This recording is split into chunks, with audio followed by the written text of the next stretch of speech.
What's going on, Deviants and Draconians? Draco Invictus here with more from Beyond Detroit. And today we're going to look at a video about making Detroit.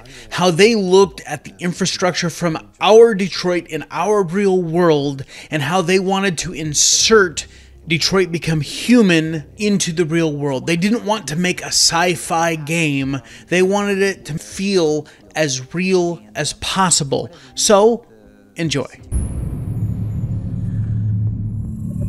Detroit Become Human was produced over a period of 4 years. Here in Paris, we have a team of about 180 people. And to that, we need to add also all the outsourcing with our partners in the Philippines, in China, Vietnam, and in India. So when we started working on this story, I had to imagine where Kara was built.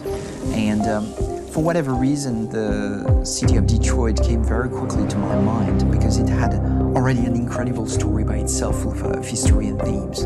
So we traveled there with the team, and we were really moved by what we saw, and we could really feel the desire to fight and really be born again. And we just continued this curve, this growth, and just imagine what Detroit would be like if the Android industry was, using these huge factories to build androids there. A very strong element in Detroit is that there's a lot of industrial wasteland and a lot of nature too, and for us, the graphic designers, it was an incredible playground. The destroyed zones which we wanted to preserve, we appropriated them to turn into something else. Then in the areas that needed to be rebuilt, we were able to imagine our Detroit of the future. We didn't want to make a science fiction universe, but a world of anticipation. If we chose science fiction, we could have imagined flying cars, extraterrestrials, but those things are very far from our current everyday life. Anticipation is more about gleaning from our contemporary reality, the one we know, because Detroit is set in 2038, and 2038 is tomorrow. The difficulty we had was sticking to reality. That is to say, technology becoming more and more invisible, a lot more elegant, and at the same time, making it visual. So all the computer equipment, autonomous cars, we simply had to invent. They are in fact very technological objects, but at the same time remain very credible and ingrained in reality. To create a cohesive universe in the fashion and clothing of the human characters in 2038, I didn't want to put an accent on strange shapes, or really vibrant colors, and things we wouldn't know. That I wanted to keep for the androids.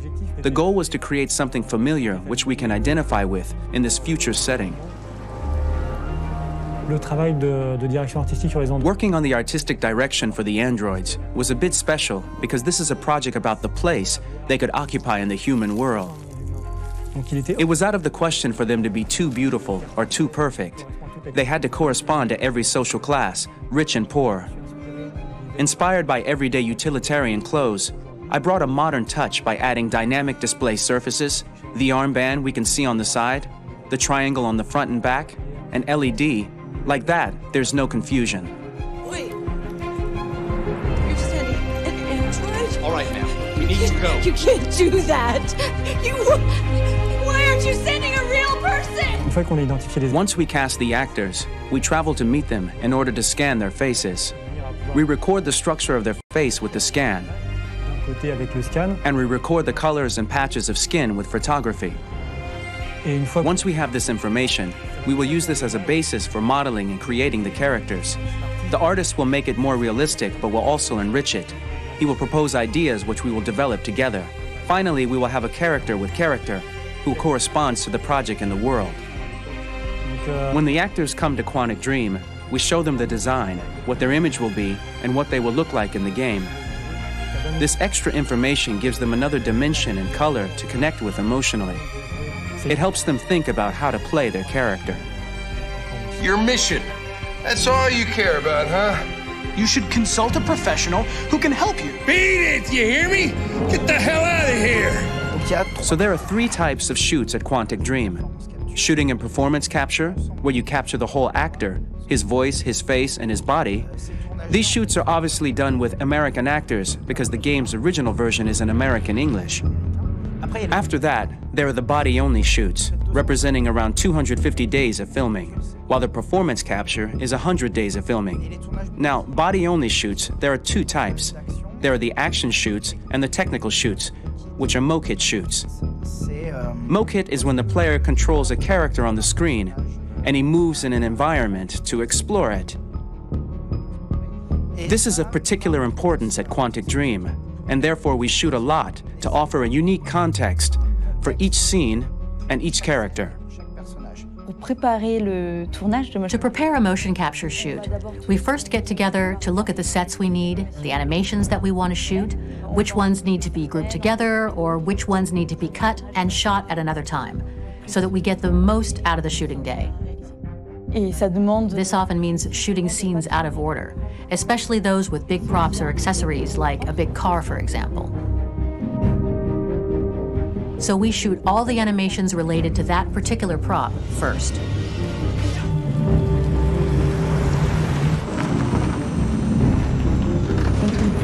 The biggest challenge for the mocap team was shooting a Spider-Man mokit. We had to build a wall and attach an actor to a harness with cables so we could pull him up and render him climbing. The shooting on this game total took about, I would say, more than a year, maybe 1 and 2 years, with about 300 actors on set. So it's quite a massive production. But so much happened on this set between the stunts and the shootings with a little girl and all these great actors that we had. It was really a very, very memorable journey for the team and for myself. Today, Detroit has over 37,000 animations. When we retrieve the motion capture data, it's just a cloud of points, which represent all the markers worn by the actors. From this cloud of points, we have a phase called retargeting, which gives us a skeleton. This skeleton will be applied to the characters of the game. There is still work to be done, but this gives us the main movements. Since we are working on something very realistic, we must recognize the actor and also recover all the emotion he expresses in his performance. We use a system of facts, an identity card for each actor. We make the actor do a whole range of facial expressions. Then we recover all the expressions and paste the animations on a puppet that Jan has prepared. I then recover and refine these poses. I might stretch the lip, re-inflate a cheek, tiny details that make the finished product really capture the actor. Because of the nature of our mocap system today, when we receive the animations, we're missing eye movements, and so the character has that dead look. He really has no eyes, so then it's a big part of the work for the animators to find the regard of the actor in relation to his position, in relation to the body, etc. It was crazy when I saw the newest model for Kara, because they've been working on it, and this was the first time I literally jumped in my seat. It not only looked so much like me, it was the fact that it looked so lifelike. It wasn't that it looked just like it was a camera, it was something else, you know, but it looked alive. It's exciting, and it's kind of terrifying.